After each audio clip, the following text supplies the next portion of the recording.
कुरकुरी एमिति एक जिनिस छोटू बड़ पर्यंत समस्त को खाइबाकू भल लगी थाए किंतु मार्केट रे मिलुथिबा कुरकुरी देह पाई हेल्दी नुहे। आउ से कुरकुरी के भी डेली खाई परिबा नहीं किंतु केबे भाबिचंती कि घरे भी कुरकुरी बनै परिबा ताहा पुणी बळका भातरे जोटा कि देह पाई हेल्दी रहिबो। ता सहित जेतेबेले कुरकुरी खाइबाकू मन हबो तुरंत बनैकी खाई परिबे। भिडियोटी को पूरा देखंतु। आशा करी भिडियोटी आपको निश्चिंत भाव में भल लगे। भिडियोटी भल लगे निश्चय गोटे लाइक और सब्सक्राइब करदेवे। एबे चलतु आमर रेसिपीटी को स्टार्ट करी नबा। हेलो फ्रेंड्स, मु रोजालिन आपण मानक स्वागत करुछि आरएस सानवी होम कुकिंग को।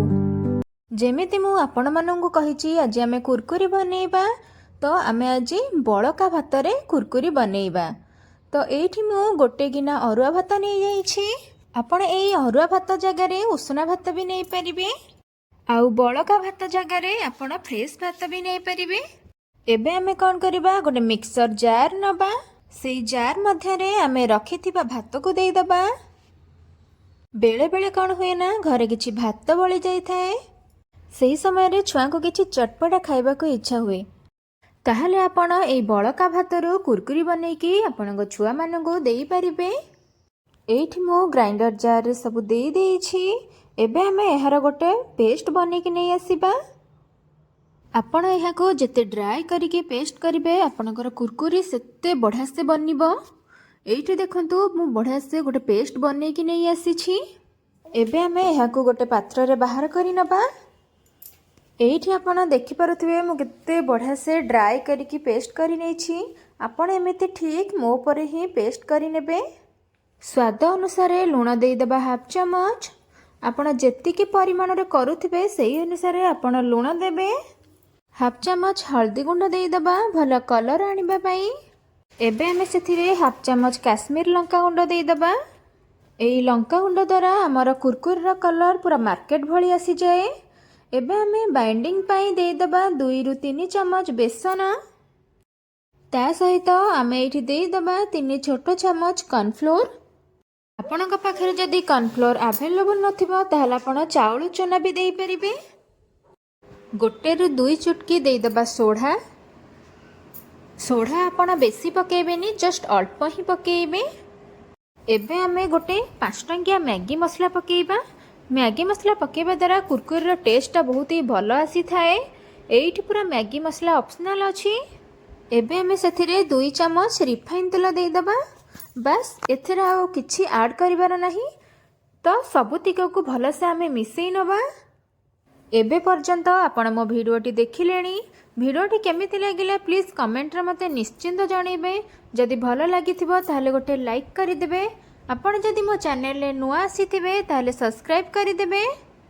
एइठी देखंतु मु भल से पूरा मिक्स करि नेछि। केते बढ़िया कलर गोटे आसी गलानी। कुरकुरी रो शेप देबा पई एठी मु रिफाइन तेल जरी नेछि। आपण चाहिले एठी क्षीर जरी बा लुण जरी भी नहीं पारिबे। जरी नहीं सारला परे तार ऊपरटा एमिति साइज करिकी काटी नेबे। एबे हमें से जरी भितरे मिक्स करिथिबा बैटर को स्पून सहायता दे दबा। आपण चाहिले भी हाथ रे भी देई पारिबे। एठी देखंतु मोर सबुतक बैटर ए जरी भितरे पूरा जागा हो जाइछि। आपण जदि छोट जरी नहीं थिबे ताहले 2 थर बैटर रे यूज करिवे। एबे हमें कौन करिबा ना जरी रो मुह पटटा को आमे रबर सहायता रे कवर करि नबा। आपण घर तो निश्चिंत भाव में एमिति रबर थिबो, तो एई रबर रे आपण एई फ्रंट पटटा को क्लोज करि नेबे, जहा फल रे बैटरटा हमर बाहरी बनी। एठी मु भल से क्लोज करि नेछि। एबे हमें ता तल साइड रु टिके काटी नबा, जहा द्वारा हमर कुरकुरी रो शेपटा भल देई परिबा। एठी देखंतु मु साइड रु अल्प टिके काटी नेछि। आपण भी एमिति ठीक मो पर ही करिवे। देखिबे आपणकर ए कुरकुरी रो रेसिपीटा बहुत ही बढ़िया से बनिबो। एबे चलंतु देखि नबा तेल हमर गरम हैला ना नाही। एठी आपण देखि पारुथिबे तेल पूरा हमर परफेक्टली गरम हो जाइछि। एबे हमें सेथिरे कुरकुरी रो शेप दबा। एठी मु जेमिति दउछि आपण ठीक सेमिति ही बनेइबे। देखि पारुथिबे हमर कुरकुरी रो शेपटा कित्ते बढ़िया से बनुछि। एठी हमें टिके एपट सेपट करि नबा। ଏଇଠି ଦେଖନ୍ତୁ କୁରକୁରି ଆମର ପୁରା ପରଫେକ୍ଟଲି ହେଇଗଲାଣି। ଏବେ ଆମେ ଏହାକୁ ଛାଣିକି ଗୋଟେ ପ୍ଲେଟ୍ରେ ବାହାର କରି ନେବା। ଏଇଠି ମୁଁ ଗୋଟେ ପାତ୍ରରେ ସବୁ କୁରକୁରିକୁ ଛାଣିକି ବାହାର କରି ଆଣିଛି। ଏବେ ଆମେ କୁରକୁରିରେ କିଛି ମସଲା ଆଡ଼୍ କରିବା। ତ ଆମେ ଏଇଠି ହାଫ୍ ଚାମଚ ଲୁଣ ଦେଇଦେବା। ଯେହେତୁ ଆମେ ବ୍ୟାଟର କଲାବେଳେ ଲୁଣ ଦେଇଥିଲେ ତ ଆମେ ଏଥିରେ ଅଳ୍ପ ଲୁଣ ଦେଇ ଦେଉଛେ। ରାଗ ପାଇଁ ଏଇଠି ଆମେ ଦେଇଦେବା ହାଫ୍ ଚାମଚ ଲଙ୍କା ଗୁଣ୍ଡ। ଲାଷ୍ଟକୁ ଦେଇଦେବା ଆମେ ହାଫ୍ ଚାମଚ ମ୍ୟାଗି ମସଲା।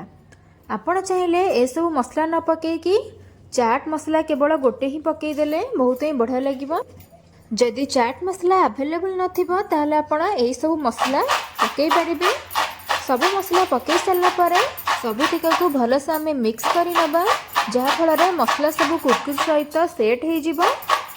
ମୁଁ ଯେମିତି କରୁଛି ଆପଣ ଠିକ୍ ସେମିତି ହିଁ ଘରେ ବନେଇବେ। ଦେଖିବେ ଏମିତିଆ କୁରକୁରି ଆପଣ ଘରେ ବନେଇଲେ ଦେଖିବେ ଖାଇବାକୁ ବହୁତ ହିଁ ବଢ଼ିଆ ଲାଗିବ, ଟେଷ୍ଟି ଲାଗିବ। ଛୋଟ ପିଲାମାନଙ୍କୁ ତ ବହୁତ ହିଁ ବଢ଼ିଆ ଲାଗିବ। ଆପଣଙ୍କୁ ମୁଁ ଏଇଠି ଚେକ୍ କରିକି ଦେଖେଇ ଦେଉଛି। ଉପରଟା ଆମର କ୍ରିସ୍ପି ବନିଛି, ଭିତରଟା ଆମର ସଫ୍ଟ ବନିଛି ବିଲକୁଲ ବି ନୁହେଁ। କୁରକୁରିର ଉପର ଭିତର ପୁରା କ୍ରିସ୍ପି ଆଉ କ୍ରଞ୍ଚି ଆଉ ଚଟପଟା ହେଇକି ପୁରା ରେଡ଼ି ହେଇକି ବନିଛି। ତାହେଲେ ଆପଣ ବି ଏମିତି ଘରେ ବନାନ୍ତୁ। ଆପଣଙ୍କୁ ମୋର এই ଭିଡ଼ିଓଟି କେମିତି ଲାଗିଲା ପ୍ଲିଜ୍ କମେଣ୍ଟ ମାଧ୍ୟମରେ ନିଶ୍ଚିନ୍ତ ଜଣାଇବେ। ଯଦି ଭଲ ଲାଗିଥିବ ତାହେଲେ ଲାଇକ୍ ଆଉ ସବସ୍କ୍ରାଇବ୍ କରିଦେବେ। ଏଇଠି ଆମର ପ୍ରସ୍ତୁତ ହୋଇଯାଇଛି ମସଲାଦାର କୁରକୁରି। ରହୁଛି, ଧନ୍ୟବାଦ।